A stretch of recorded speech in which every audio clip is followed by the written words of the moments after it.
في حين ان انت ما اتفرجتش على مباراة الزمالك النهارده، تعالى اوريك لقطة رافينا قدام ريال مدريد والانقاذ الاسطوري اللي عمله، ونرجع نتكلم على سردباك منتخب مصر حسام عبد المجيد.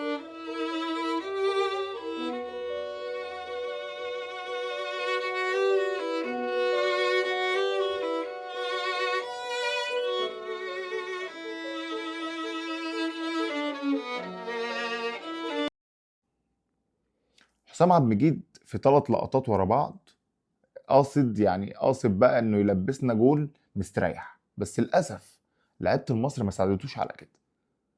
منهم صلاح محسن. يعني الكابتن حسام شكله مش مركز، مش فايق معانا، دماغه مشغوله بالتفكير بره. ما تعرفلوش النهارده يا راجل، ده كان هيورط الشاب الصغير ايشو. الكرة خبطت في رجله وعواد عمل انقاذ اسطوري، شال الكرة جون. كرة اللي شالها عواد دي كرة هدف، مفيش كلام. بجانب ان صفقات الزمالك اللي جت كلها او معظمها باستثناء خوان الفينا في الضياع منه. ادم كايد لعيب مايع، عودة الدباغ ما يلعبش في اي فرقه في الدوري، والله العظيم ما يلعب في اي فرقه في الدوري.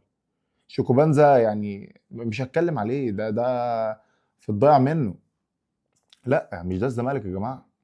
النهارده الزمالك سيء والمصري سيء برضه. يعني ما تقدرش تقول المصري يكسب، هو افوق منا ان احنا ضايعين. احنا بالمستوى اللي بنقدمه في البطوله افريقيا دي، والله العظيم احنا بعد كده مش هنشم الكونفدراليه اصلا. الكونفدراليه مش هنشارك فيها بالاداء بتاعنا ده. هتقول لي اصل الغيابات ومش الغيابات، غيابات ايه؟ احنا بقالنا كتير قوي ما بنقدمش كوره. احنا ضايعين. والله العظيم الزمالك ما فيه غير جماهير، لا في اداره ولا في لاعبين. ما تجيش تقول لي ننافس ومش ننافس. ننافس ايه؟ احنا مش موجودين على خريطه الكوره في مصر. الزمالك بيفقد هويته مع الناس اللي موجوده. فتره تعدي واللي بعدها واللي بعدها هتلاقي ان احنا كرهنا نتفرج على الزمالك. احنا يا راجل ده احنا مش عارفين نجيب جول، مش عارفين نعمل هجمه. مش معقول ان الناس اللي موجوده في الاداره دي، يا جماعه انتوا معانا ولا انتوا ايه؟ انتوا صحيين؟ طيب عايشين؟ مستوى النادي عمالين ننزل لتحت. انا مش هلوم على معتمد جمال، معتمد جمال ملوش علاقه باللي بيحصل ده كله.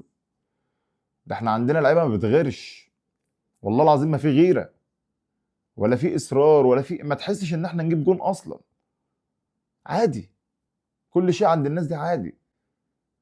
يا عم انت هو لو مش عاجبك امشي، افسخ عقدك وامشي والله العظيم. يعني نقضيها ناشئين.